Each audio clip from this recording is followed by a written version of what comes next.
War rages across the mortal realms. New alliances are formed while others lie shattered, and the dominant powers ever seek their next conquest. As these two powerful forces prepare to clash, only one will rise victorious when the dust settles. While this and countless other battles rage on, one fact is becoming clear. The season of war has begun.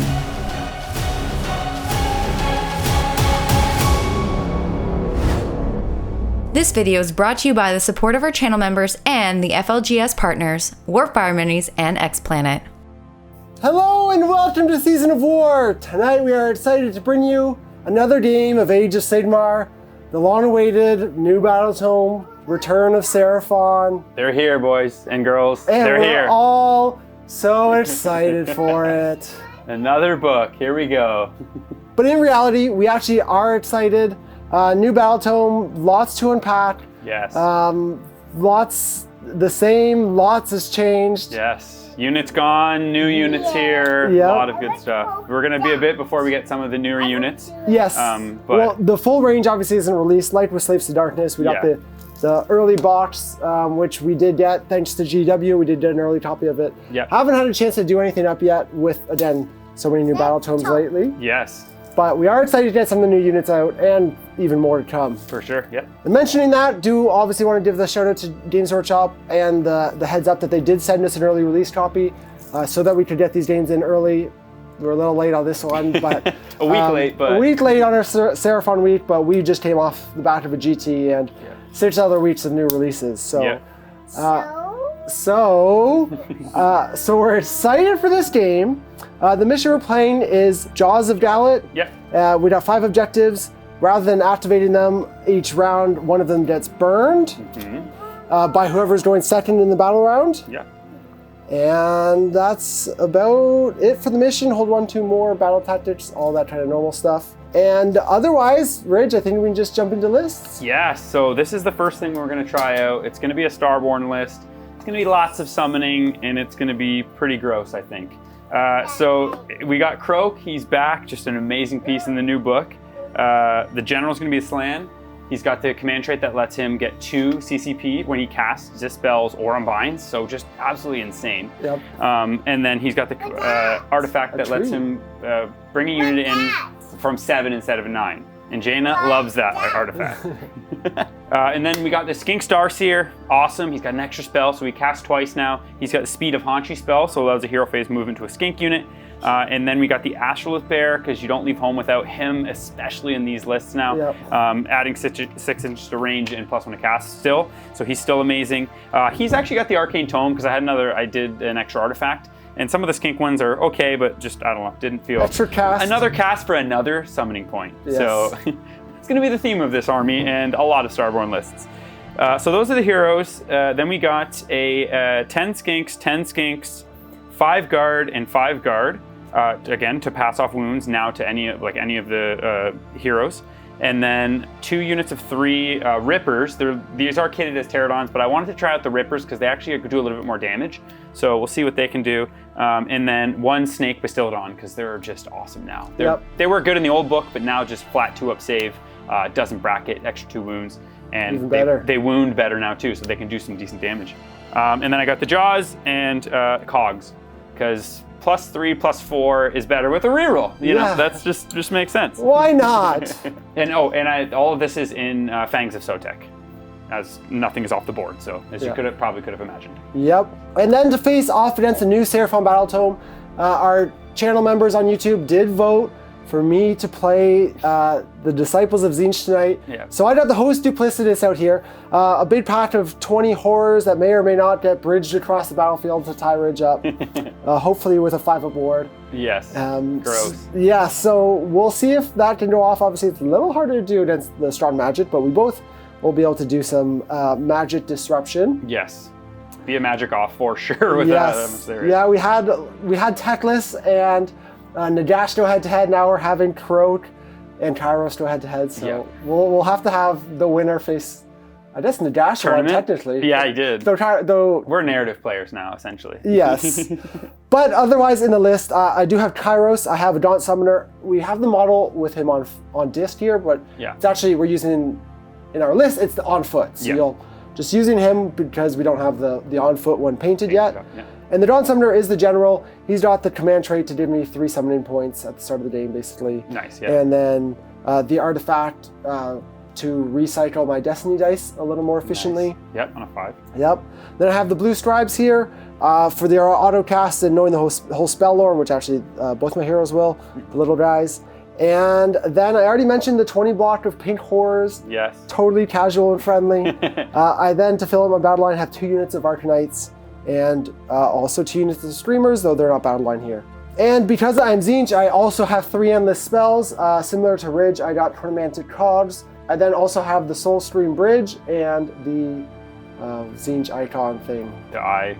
Whatever. Eye of Tzeentch or whatever it's called. No, yeah, hopefully generating some spawns throughout the game. Yeah. Tying some units up, being annoying. It's the name of the game here.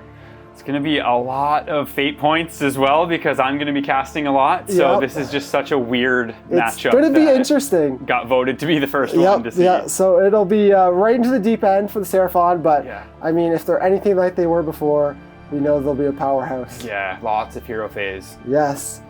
And otherwise, that rounds things out for the lists. I was about single 1-drop battle regiment here today. Yeah. Giving me choice. Tempted to like whip everything in and try and tie you up, but might as well give you first here. I think deny at least 1 range or one turn of full effectiveness with your spells. Him not smashing because I am outside a little bit. That's smart. Yeah. So we'll go into Seraphon turn 1 and see how things start. I'm excited. Setting their celestial plans in motion, the Seraphon battle tactic is Cunning Maneuver.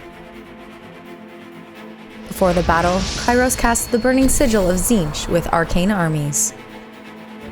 The Slan uses spatial translocation on the Starseer, and Kairos fails heroic leadership. Lord Croak starts off the spell slinging by casting Chronomantic Cogs. The Slan casts Celestial Equilibrium, Mystic Shield, and Comet's Call, which deals 6 mortals.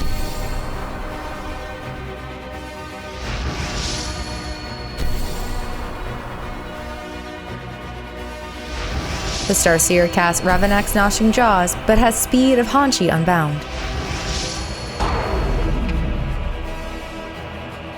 Using the Starseer as his arcane vassal, Lord Croak casts Celestial Deliverance twice, dealing 3 mortals to the Acolytes, then Stellar Tempest deals 10 mortals to the Horrors. The Astrolith Bearer casts Arcane Bolt, then Gnashing Jaws deals 6 mortals to the Acolytes.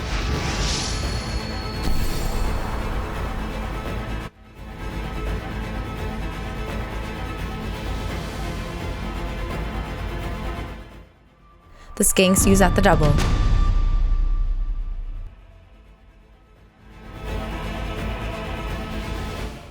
Don't forget, we still have our campaign going to get our Beasts of Chaos army painted. Toss over a super thanks if you want to chip in.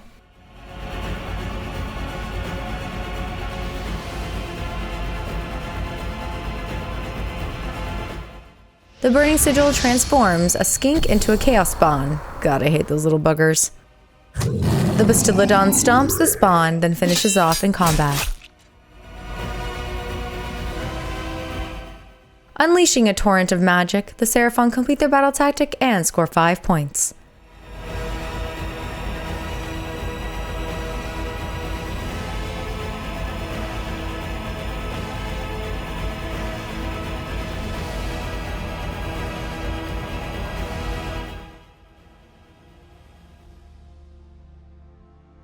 Alrighty, so back from the first Starborn Seraphon hero phase, and it's just like riding a bike, baby. I don't miss it. It's a lot. Okay, so what happened? I pretty much decided I pre-measured a lot of things. Croak was outside of 30, so now essentially, because it's 18 inches with the Astrolith Bear, you can hero phase, heroic action, teleport your skink wizard. So he's within 12 of Croak, and then 18 of him is what you would be measuring for the celestial deliverances. So Jordan put his the thing that Burning turns, Sigil. Yes, into the middle, which kind of deterred me a little bit. In this one, I really like doing Cunning Maneuver turn 1 because the middle can often get burnt, and then you can't do that tactic. Although I have some tactics in this book, I'm so used to playing with like books that you need to make sure you get like those ones when you can. So I did that. Stellar Tempest and some other spells. I didn't actually fully clear. You'll have to use your CP if you want to keep him. Did 9 damage to the one unit, and then everything else I'm kind of positioned. And I ended up getting 16 summoning points. So that was pretty, I had a reroll with +3 on pretty much everything. I was outside, so you could. Pretty good. Yeah, pretty good. Quite a lot. So I could have summoned to spawn a Kotet, some other things, but I figured I would just wait because I could possibly summon a Bastiladon or like something in turn 2. Which gives you more range threat. Yeah, which is pretty nutty. Anyways, so he's a little bit kind of out there, and then the one altercation here was that you did do 1 mortal to the Skinks, which killed him, which summoned a spawn within 3 of the Bastiladon, so I could either choose to pile in to keep coherency, because I should have put 1 guy in the middle here like I always do. I was just a dum-dum and just did the 10 quick on each end.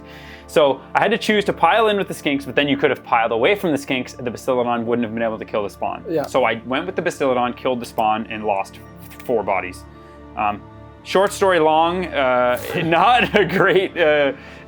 good position, obviously, with the board, like everywhere, but you're going to have a possible double here, and that Starseer is kind of just hanging out there.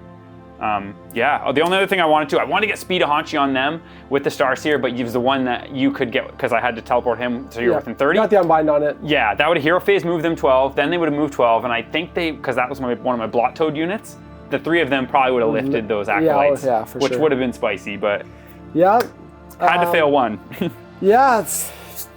It's still an experience facing a Seraphon Hero Phase, Starborn. You did, though, also give me a bunch of summoning points. A ton, so 9. I had 1 also for my own spell, so I can already summon a unit. I gave Jordan 10 blues, essentially, just from my casting. But, it's going to be a lot. We're going to experience this together. And we'll jump into Disciples of Tzeentch, turn 1. See what happens. Eager to unleash their own devastating magic, the Tzeentch battle tactic is Tides of Anarchy. The Blue Scribes heroically recover 1 wound, and the Astral the Bearer fails heroic leadership. Kairos takes control of the Gnashing Jaws using Spell Thief, then Croak unbinds it. Lame. Kairos fails the Chronomantic Cogs, but the Blue Scribes cast Shield of Fate on the Horrors.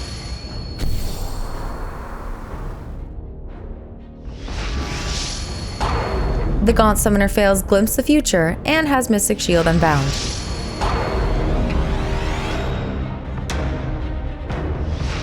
The Acolytes have Gestalt Sorcery unbound, and Kairos casts the Soul Scream Bridge.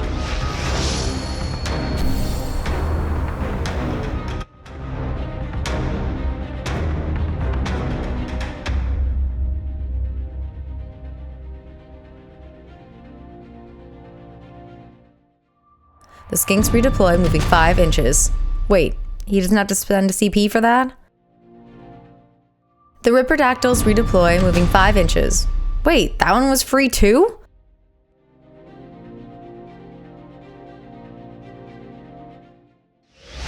The Burning Sigil deals 2 mortals to the Starseer. The Disciples of Tzeentch summon 10 blue horrors.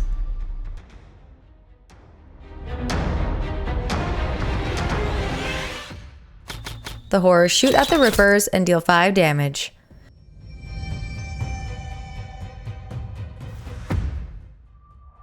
The horrors use Forward to Victory but fail their charge, but the blues use a Destiny dice to make theirs.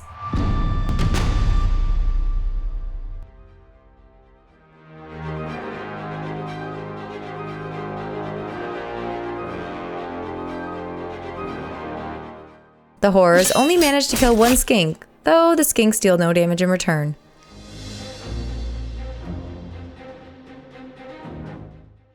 Having killed 2 skinks with their slashing fins, the screamers attack and kill 2 more.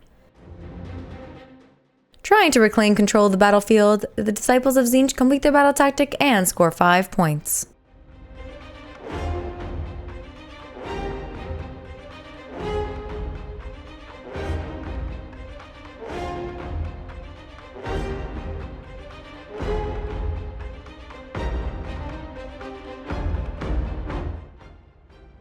Disciples of Tzeentch turn. I fear for my heroes. So I tried to throw things up and kind of create a buffer. Yeah. Stayed outside of Croak's range.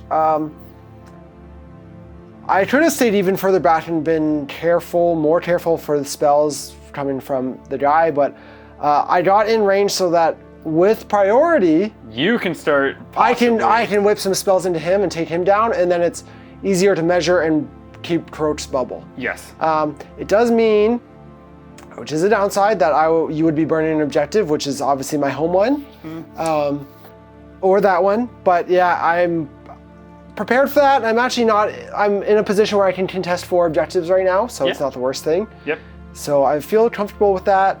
I tried to do a trick play or a cool trick with taking over Ridge's endless spell. Yeah. I dispelled it with Kairos, so he took control of it, but then you just dispelled it, so I couldn't. Can dispel it with Croak. Yeah. Would have been cool. Yeah. Would have been fun. And notable too, I wanted to just dispel the cogs with my slan because I get 2 CPP for doing that, which is like. Yeah, but you failed it. I failed it, tied it, but it's like, just being able to dispel this stuff and get summoning points is also just like. I only got 2 spells off total, one being Bridge, the other one being the 5-up ward on the horrors. So the 2 most important ones. Yeah. Though it's not really important right now. No. The horrors were just like, it was an awkward spot. I wanted to put them over here and push this way. There wasn't room with the bridge and bodies and the zoning. Yep. Same in the middle. I felt it was going to be too congested and I was too far to just move up naturally and do it. Yep. So I bridged them over there. I don't really like that spot, but I'm still a move and a charge away from piling into the center, so it's not the worst. You popped one of these guys actually, so I will have bravery. Battle shot. 5. 6. Nice. That's both of them. Wow. Heck yes. Needed a little something. There you go. So that helps. They're 5 bravery minus 1. Yeah. Or 2 guys around. Yeah. So I hope to do a little more in shooting with the horrors and all that attack, but didn't do it. So this is the world we live in right now. Horrors and Tzeentch slapping away at each other, doing almost nothing. Just hero phase after hero phase. Yeah, but it will bring us into I'm gonna roll my new turn 2 priority. Green Team America die I got from Grand Clash. That's a 5. And it rolls me a 6. The first questionable dice. Someone check those dice. Actually, these Green America dice. All right. Well. Yeah. So looking at it, I don't really care too much if you burn my objective. It's gonna suck. I should be able to still get more. And I think just with the mortals and everything that I'm gonna be able to do. Yeah, my heroes are on timers. Are not long for this world anymore. I'm trying to heroic recover. Only got 1 wound last turn or on my turn. So. Yeah.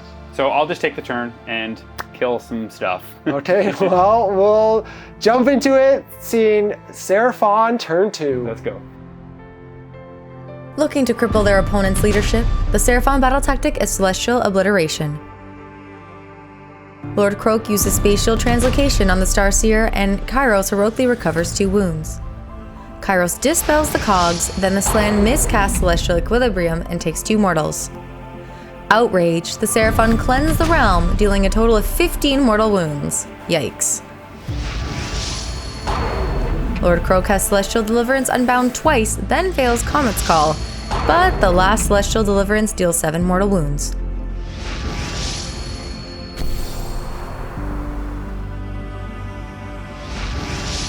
The Starseer casts Ravenak's Gnashing Jaws and Arcane Bolt.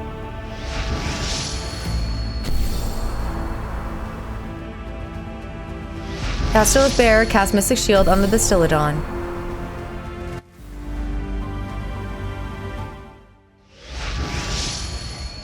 The Gnashing Jaws deal 5 mortals to the Acolytes, and the Starseer's Arcane Bolt finishes off the Blue Scribes.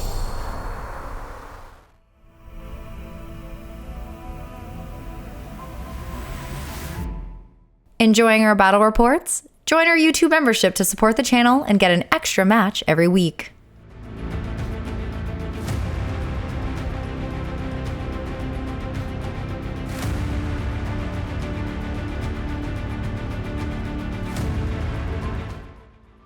Reaching into the cosmos, the Seraphon summon 10 skinks. The Burning Sigil of Tzeentch deals 3 mortals to the Seraphon, but also 3 to the horrors.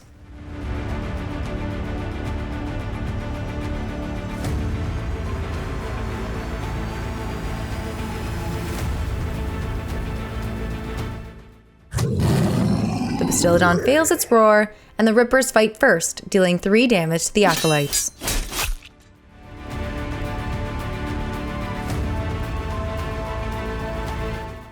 The Horrors deal 3 wounds to Croak, who passes 4 more wounds to the Saurus Guard. The Bastiladon attacks the Horrors and deals 13 damage. The Screamers deal just 2 damage to the Rippers, then Lord Croak finishes off the Horrors. The Acolytes deal 2 more damage to the Rippers, who use Inspiring Presence, then the Acolytes flee to Battle Shock. Hitting a kink in their great plan, the Seraphon complete their battle tactic and score 5 points.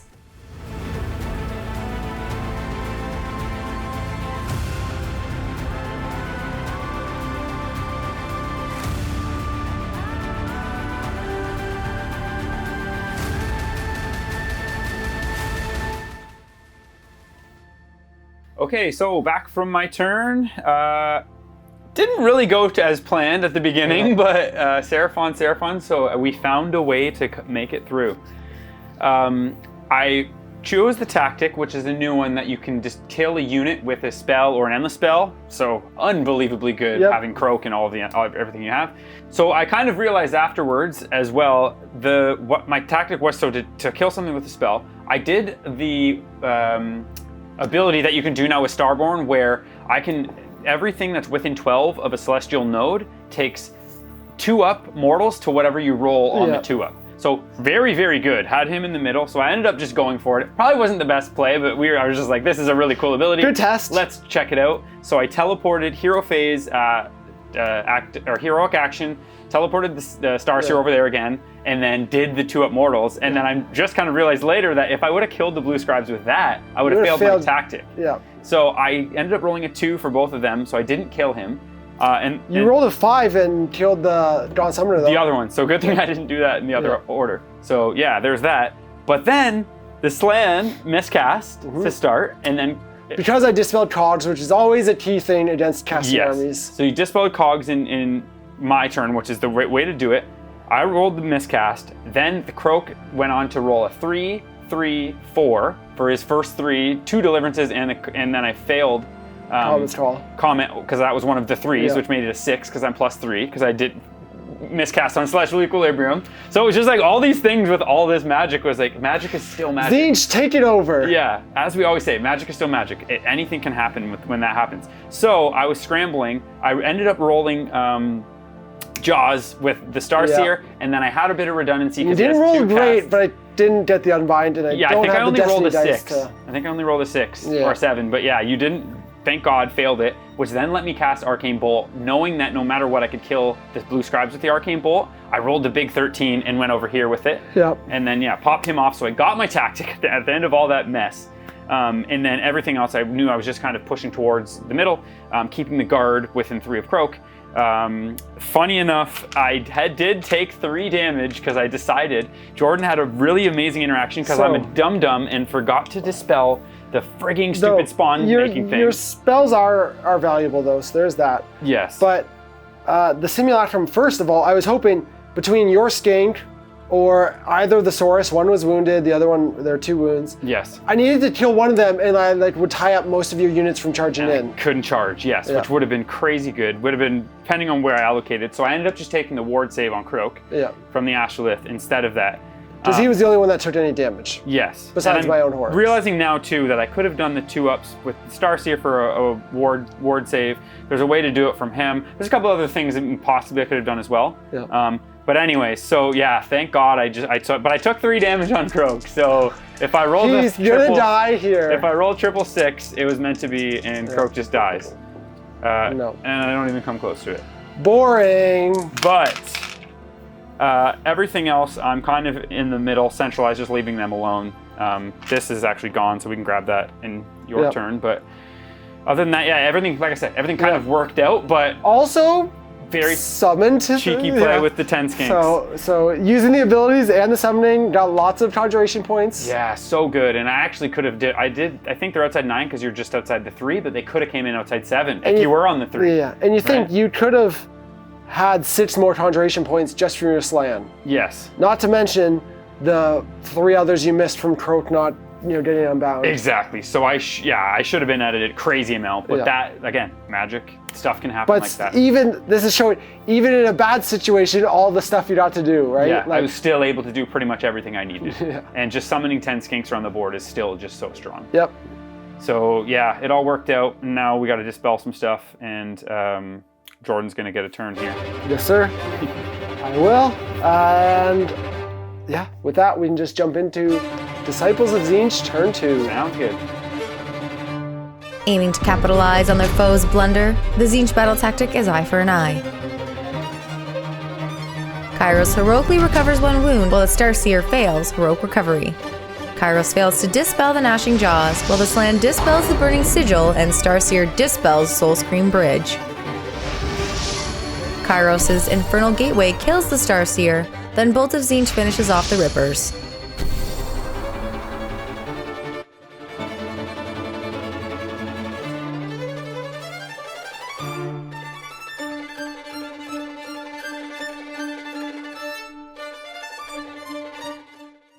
The Skinks redeploy, moving 1 inch.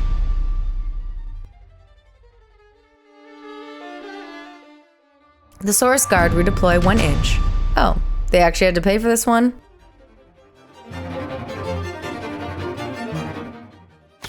The Horrors shoot and deal 3 damage to the Saurus Guard.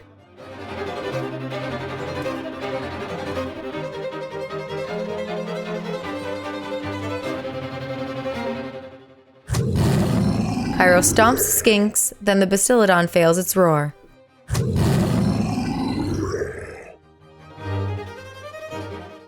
Having dealt 3 mortals with their fins, the Screamers kill 3 more Skinks in combat. Not enough to take the objective, though. The Bastiladon deals 3 damage to the Horrors, who manage to deal 1 damage in return.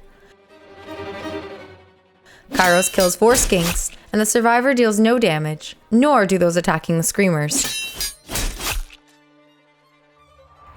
1 unit of Skinks use Inspiring Presence, though the other unit flees.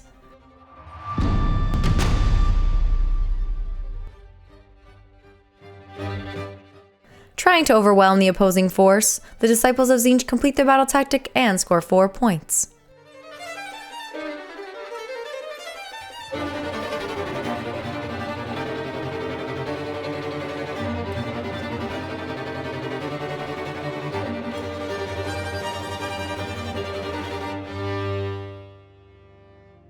Disciples of Tzeentch, turn 2 was pretty solid. I only missed on one of my plans, really, which was for these streamers to take this objective. Yeah. With their slash in both movement and charging, they did a total of 3 mortals, so I mean, that's perfectly average, so I can't complain about that. They just left, they didn't kill enough. One more they needed to kill. I forgot my summon, which is annoying because I could have summoned here. I did all-out attack with Kairos, but if I had summoned here, it would have let me all-out attack over here. I rolled 2 2s. It might have been 2 more hits, 2 more dead skinks, and I take the objective. Yeah. Possible. Otherwise, my horror train is starting to charge in and clog you up. Did you say your horror train? My horror train, yeah. So, yeah, this isn't Slash. I unfortunately didn't get a huge charge. I re-rolled it, got a 7 in the end. Yeah.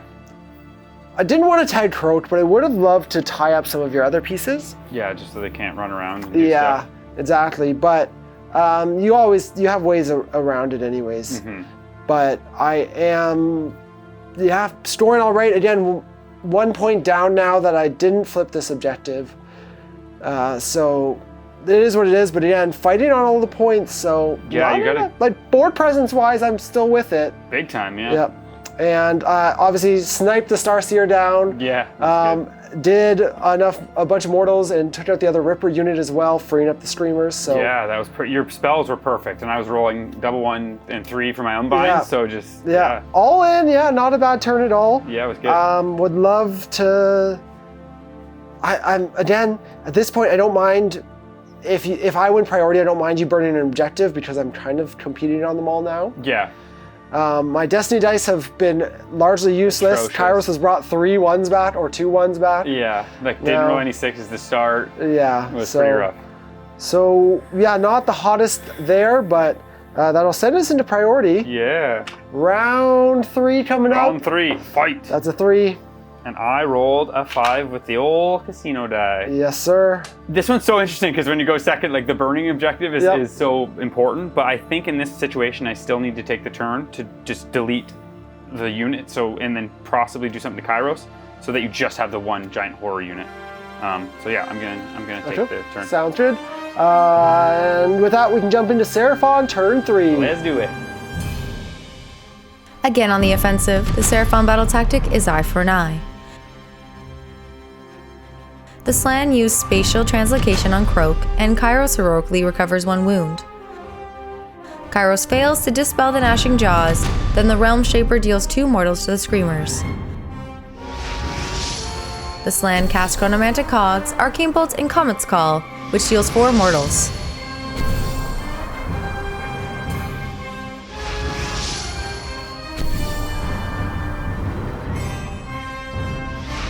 Lord Croak casts Celestial Deliverance 3 times, dealing 9 mortal wounds, but Stellar Tempest is unbound.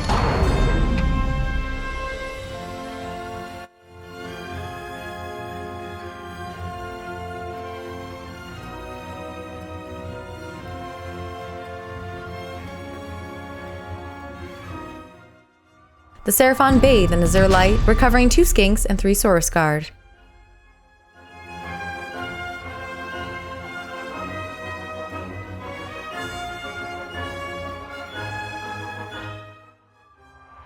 The Skinks use at the double, then 8 Conjuration points are spent to summon 10 more Skinks.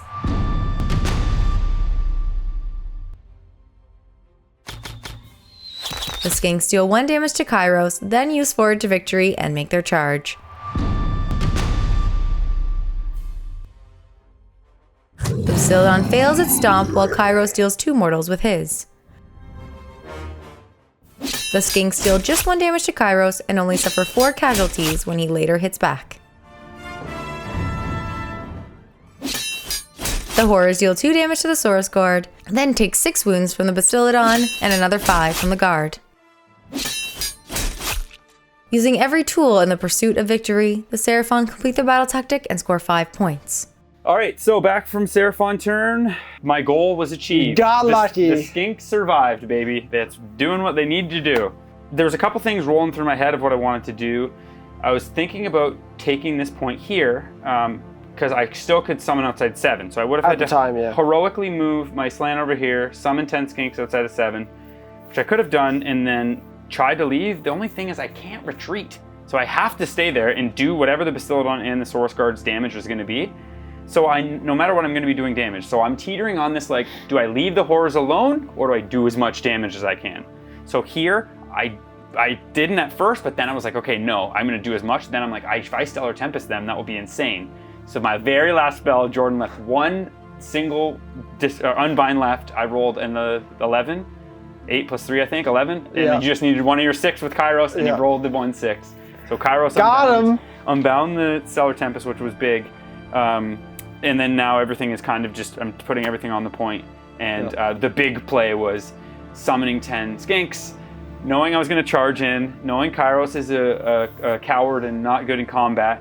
And he perfectly left just 4 Skinks left. I ran the other 3 on, so I have 7 models on there, and I can Inspiring Presence and keep those just alive. Needed 1 more hit through, 2 damage, kill 2 more Skinks. And I rolled the 5-up save with his second Croak's getting lucky here today. Yes. Well, lucky, and also failed a ton of stuff. But, so that's going to put us to... You'll get your 5 points. I'll get 5, yeah. And we'll go into Disciples of Tzeentch, turn 3. Let's see it. With dwindling forces, the Tzeentch battle tactic is gaining momentum. Kairos uses heroic leadership while the Slann fails. Kairos uses 2 Destiny dice to take control of the Gnashing Jaws, and Croak fails to unbind it.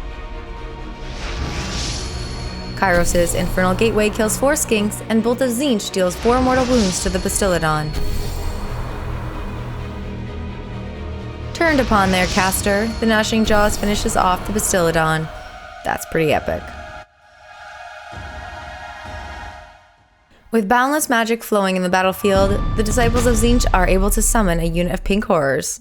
Great. More horrors. The newly summoned horrors shoot at and finish off a unit of skinks.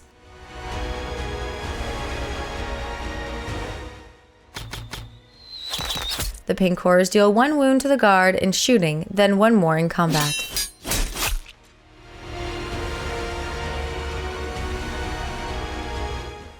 The Slan and guard deal a mighty 2 damage back to the horrors. This is going to take forever. With fate favoring them, the Disciples of Tzeentch complete the battle tactic and score 5 points. What a turn for Tzeentch here. Kairos is an all-star. Yeah. He can't kill skinks in combat, but he can blast them with his magic. Get through every cast in his life. I again took control of Ridge's endless spell. Yes. Then Ridge tried to dispel it, failed. Failed the dispel, so then that you rolled a 12 in your jaws. Yep. Finished off the Bastiladon. To the wound, didn't make any of the 6-ups. Beautiful.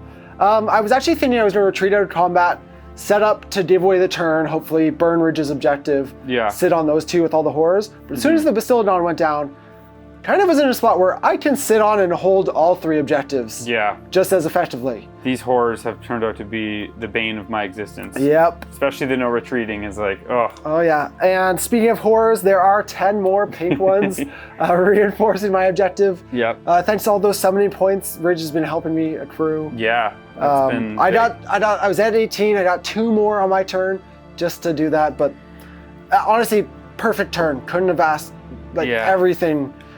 The endless spell even is, you don't expect that to work or knowing you can unbind, but it's such a catch-22 because it's like, I don't want to not cast because I need to get your summoning points. Yeah. So a lot of the time I was doing it because Celestial Deliverance is, if I I rolled 4 1s for all of the damages for Kairos. So if those were 3s, that's 12 damage. You know what I mean? Like it's so it's up and down. So with the way it happened, it was like maybe not worth it, but like I also did the Mystic Shield or with the Arcane Bolt here just so that it could be like, I needed 1 more to get to say 16 so that I could do something, and I didn't think that it would get you to 20, but then you got both your spells off and it ended up being like perfect. And I would actually release this at the start of Battle Shock, but that's just too many D3. A good talking point here also, Ridge, there was round 2, round 3, you're like, I don't need to take the turn here, but I'm not worried about it. Now it's starting to bite you in the butt of the fact that I burned the 2 further objectives. Yes. Yeah, and doing that play with the stars here at the beginning, kind of trying to go for the heroes and kill them out. Probably would have been better to summon and just be a little more. You were being more aggressive. Yeah, but at the same time, so I'm going to start the Battle Shock phase. I'm going to kill D3 of these guys. Sounds good. 3 more horrors. And eat it. Yeah. With that, we will be jumping into priority for round 4. Yes. Okay. A 1. Look at that. But it doesn't matter. Ridge, you win ties. Wow, okay. That's the time to roll the 1. Yeah, I'm going to take the turn. Thank God I'm winning these pryos, luckily. See if I can do something to this horror block. If I give it away, I think I'm in a worse spot because you're still probably going to hold the middle, and then it would be your turn. So you can kill stuff. So, yeah, I need to do some things here. Yep, I will. I think here at this point, burn the middle. Makes sense. I don't really need to burn 1, but it's also just easier to cover 2 objectives than 3. So with that, we'll jump into Seraphon, turn 4. Let's go. Putting pressure on the demons, the Seraphon battle tactic is cold-blooded resilience. The Slan fails heroic leadership, and Kairos heroically recovers 1 wound. The Slan fails to dispel the Gnashing Jaws, while Kairos dispels the Chronomantic Cogs. Croak fails Celestial Deliverance once but casts it twice, dealing 13 mortals, then has Stellar Tempest Unbound.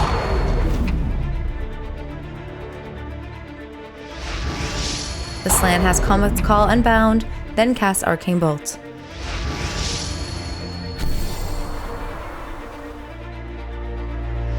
The Gnashing Jaws deal 6 mortals to the Saurus Guard.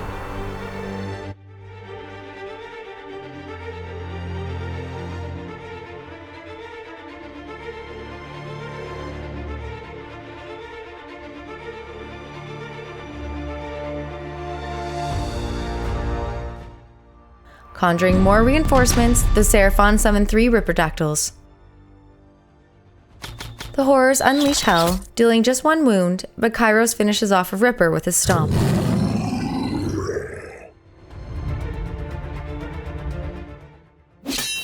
The remaining Rippers deal 4 damage to Kairos, who deal 4 damage in return.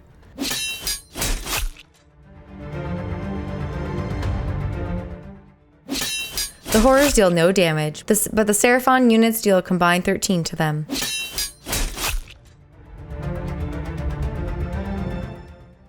The last Ripper uses Inspiring Presence. Tangled up by the demons, the Seraphon complete their battle tactic but score just 2 points. Okay, so back from my turn. What did I want to do here? I was trying as hard as I could to think of ways to get to this point here. There was a couple things I could have done. Teleported my... So when I charged this guy in, or when I piled him in last, I could have piled him in a way to stay wholly within 12 of Croak, so I could have teleported him, or vice versa, the Slan teleporting each other, but I didn't by like the smallest amount, so I wasn't able to teleport either of them. So the only other thing I could have done is teleport the Astrolith Bear over here, summon a unit, and then charge it in. Yeah. But because you have 13 models on the point... You weren't going to take the objective anyways. No matter what I did, with 10 skinks, with whatever I got, so...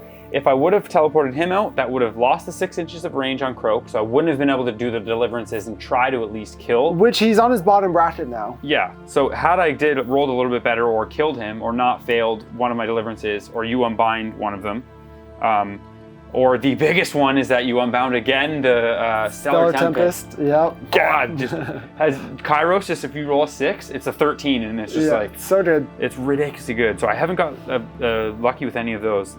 He's unbound that spell, which is big against this million horrors. Not to mention you failed to dispel Jaws. I also failed to dispel Jaws. So Jordan controlled that. So that ended up doing another, 7 mortals 6, to the guard. He rolled a 12. So yeah, just overall, I'm still, I'm still going to score my tactic here. But I wasn't able to get this point. Yep. And then last ditch, I'm going for it. I got 10 summoning points. I summoned 3 Rippers. I did a respectable actually amount of damage to Kairos. 4 damage to Kairos. Yeah. He's only got 3 left. So, and you unleashed hell, which I'll pretty much mitigated to what you were going to get. Yeah. But they have a rule now that you can only unleash hell and hit on 6s. You would have been on 6s anyways, so the rule doesn't really matter. But at the same time, that rule is kind of cool. Really good against other units. Yeah, so you ended up sneaking 1 wound through, and then the Stomp did 2. So it did perfectly kill off 1 Ripper, so I wasn't able to put all 3 into Kairos, which possibly could have killed him. Whatever. It's here nor there. But yeah, just heartbreaking not getting that Stellar Tempest off again. And yeah, I'm just going to look at my tactic. So yeah, that's... Big 2 points. Yeah, 2 points getting near the end of the game. Giving Tzeentch an opportunity to come back. Yeah, the no retreat thing has been big. These guys. And not even that, it's not about combat or anything. For you, it's about relocation for summoning and getting on objectives. And doing stuff. Which is obviously the big reason for it to begin with. Exactly. So. Yeah. Well, with that, we'll be going into Tzeentch turn 4. Let's do it. As their machinations come to fruition, the Tzeentch battle tactic is desecrate their lands. Kairos uses heroic leadership while Croak fails, then the Slan dispels the gnashing jaws.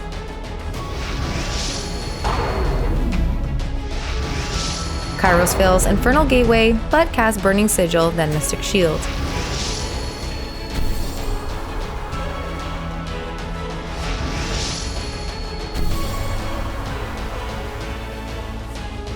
The Burning Sigil deals 1 mortal wound to the Astrolith Bear.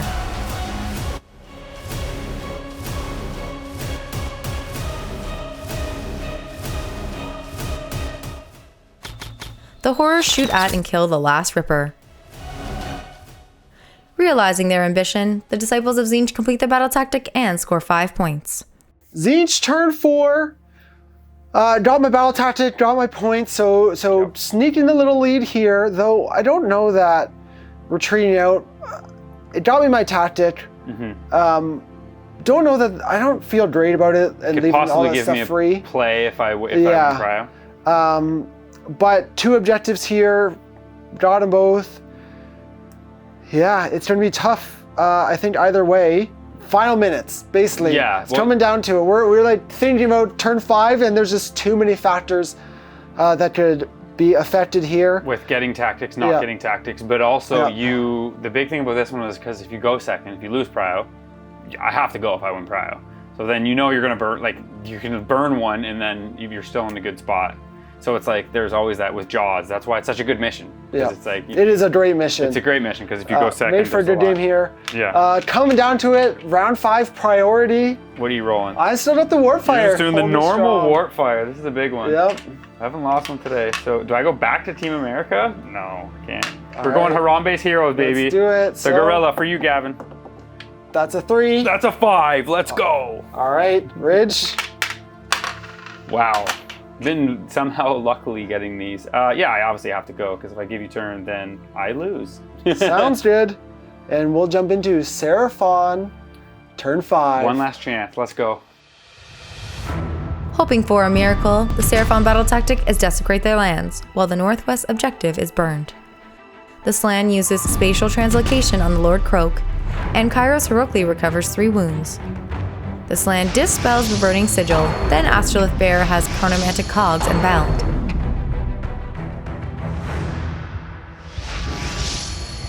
Slan casts Celestial Equilibrium, fails Comet's Call, then casts the Gnashing Jaws.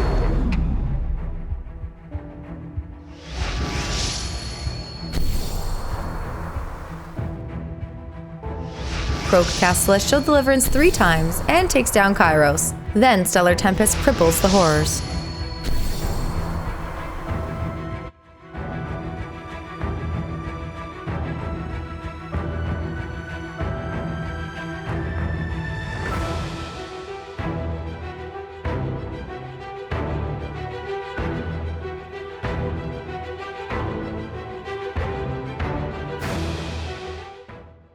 And a desperate gambit, the Seraphon spend 8 conjuration points to summon 10 skinks. As all hope fades, the Seraphon do complete their battle tactic, but score only 2 points.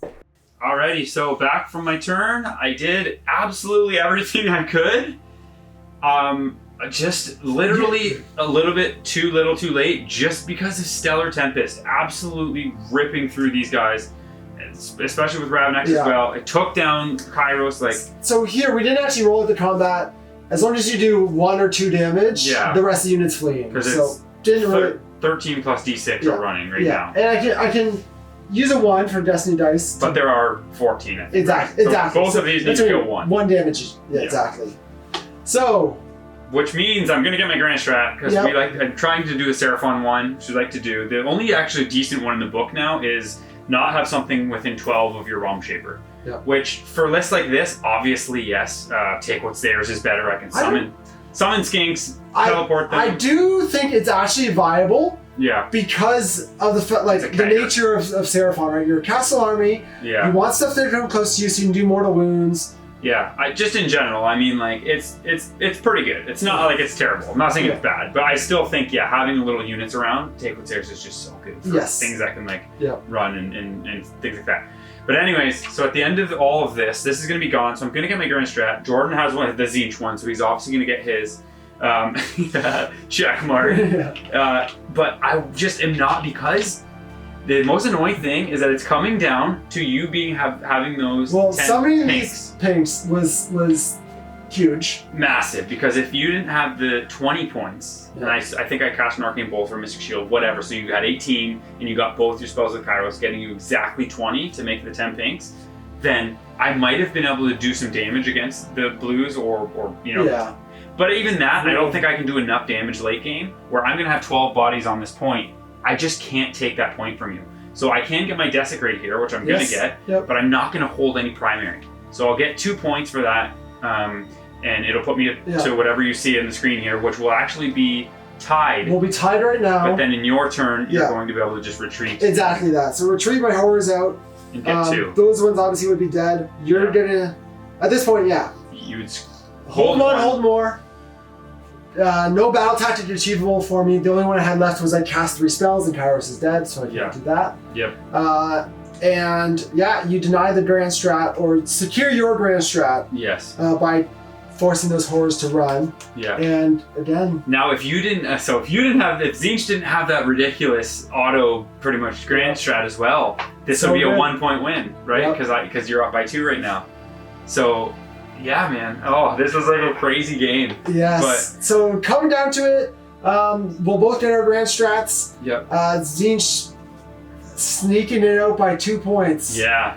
I think we're both a little surprised with those final turns. For sure. I think, well, the big pivotal thing, there was that one, what was it, turn 3 for Tzeentch, or turn 4 was pretty big with taking the Jaws, killing the Bastiladon.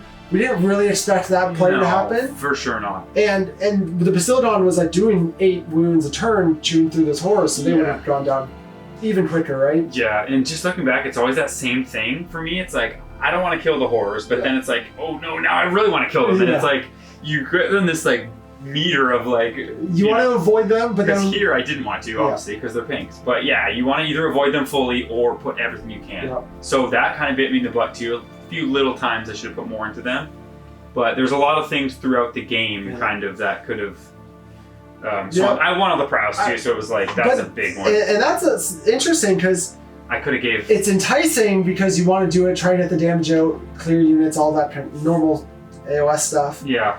But it put us in an opportunity where I was choosing what objectives were burning. Yes. And was able to reinforce the ones that I had bodies on. Yeah, and in turn 2, that's where for sure I could have gave it away. I went for the funny, not funny, but like the play of teleporting the Starseer, just to do all the mortals to kill the heroes and like... Well, and that's...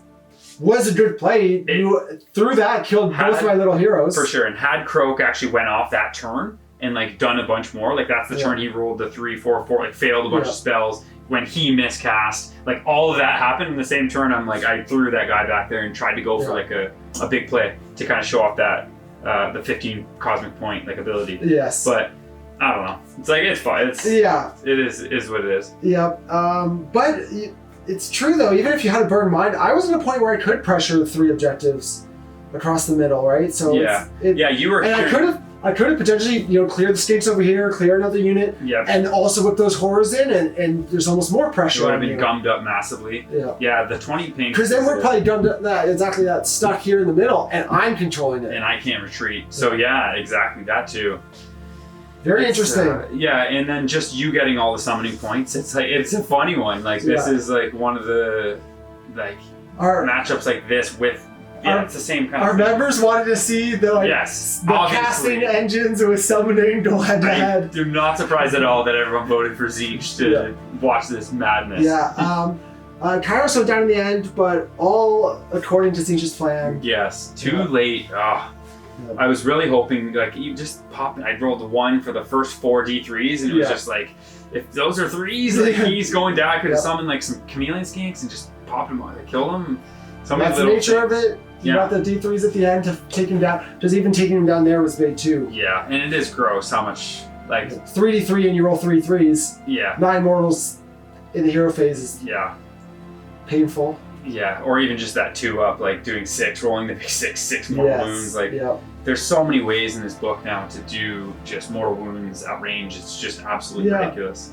Obviously, there's some fear and trepidation with this new Seraphon book coming out. Yeah. Knowing how strong they were in the past. This, hard to say from one game, I think, what I think of the new book. For sure, yeah. Because this is one there where it's like, I get it from Unbinding as well. So it is a lot more, and dispelling on the spells was pretty nuts. There was a ton of generation of points. Yeah. I think Tzeentch, and maybe even this build, ended up being one that kind of could stand up against Seraphon because it does a lot of chip mortal wounds, but not a ton of direct damage. Yes. Besides maybe Stellar Tempest. I don't have anything that can just go in like 2 salamanders or like 30 skinks. I guess I could have ran 30 skinks. They would have done a lot more damage to the horrors. Because you even think like something like Knights of the Empty Throne, Varangard, they're not going to have too much of a hard time because they don't care about Stellar Tempest. They're ignoring half your mortal wounds. Yeah. So, Seraphon, I think, from a design standpoint, feels like it's in a better spot. Again, this is like one game, so it's... take this with a grain of salt. Just wait, and then you're going to eat those words. I guess the point I was getting to is the stink shooting being tempered. Yeah. Salamander's gone. the damage output, the direct damage output specifically in this army feels like it's been reined back. Especially from shooting. Still very strong chip damage, mortal wounds, spells. Crazy strong, more mortal wounds. And for sure. Yes. But we saw the direct damage is limited, right? Well, this list didn't really have any, like you said, like 30 skinks or like things that can actually do damage. Sure, but you're trading out, and the skinks still are only like aren't. They lost a shot, so it's more their Moonstone clubs that can combat. They can still do damage. That's true. They do have the which would do a lot to these. It would have worked through them. That's yeah, that's very true. But then we don't have any of like the new Lance Riders with the spears. I haven't. They can do some decent damage. Yeah, the Rippers are like cute. I don't know. I was hoping they would do a little bit more damage. I flubbed the rolls on the one there, so it's not like really a good test. But they're not. I don't think going to be doing much either way. They're a little cheap harassment unit, right? Yeah. Grab an objective and force your opponent to kill a screen and stuff. Exactly that. But not having really the damage. This matchup was just the 20 pinks was just it was just too much. Devastating. Yeah, just got into the middle and quite disgusting. Yeah. Good game though, back and forth right down to the end, so can't complain too much about that. For sure, it was close. I needed to kill Kairos. That was the other thing. Like I needed to kill Kairos, so I needed to do, just do better at actually just taking him down. Focusing on him. Because once he goes down, then this list is very, very much different. Yeah. Even at the end, because you did kill him, I had so many points, couldn't spend them. Yeah. I actually had the Destiny Dice to unbind Stellar Tempest, but because you rolled the 3s, Kairos went down before you cast Stellar Tempest. Yeah. I would have been able to unbind it, right? Yeah, so, and then they would have Grand Strat, all that stuff. Yeah, Kairos is definitely pivotal. Yeah, and just rolling that 5 or 6 and then +1, so it's 11 or 13, like so good. Even with Croak, we saw constantly throughout this. Like I rolled, some highs, but like a lot of the integral ones I needed to get, I rolled a 3 or a 4 +3, that's a 7, like very easily unbound, or a 3 +3 because I didn't do Croaks or Slan at +1s. It's like like I said in the Battle Round 3 recap, like magic's magic. Like there's so many things that can still go wrong. There's lots of fail points potentially. Yeah, and you dispelling cogs against a good unbinding army. Yeah, you dispel cogs, then I miscast. Like things that are like those situations will happen all the time. But it was cool. Obviously, like you said, lots more to explore in this book. Lots to talk about. This is our first battle report this week with Seraphon. We're going to be playing another game later in the week for our channel members. So if you want to check that out, consider joining and supporting the channel through the membership. We really appreciate it. Also, you're set to be on Warhammer Weekly this Wednesday, talking to Vince and the gang about Seraphon and Starborn. So it'll be obviously very insightful to hear what everybody thinks. So that'll be. Stay tuned for that as well. For you, that'll be tomorrow night, essentially. Yes. Or 2 nights from now, if this comes out on Monday. If we come out on Monday. And then the premium will be lots of Source Warriors coalesced. Yeah. So dinos riding dinos. It's going to be the fun stuff. Yes, the fun dinos that people like to play, not this madness of all the Starborn. Yeah. But again, great game here. Came down to the final turn, so that's what we always hope for. Yeah. It's good close matchups. But guys, thank you so much for sticking with us. Hope you enjoyed that battle report, and we'll see you soon in another video. Have a good week, everyone.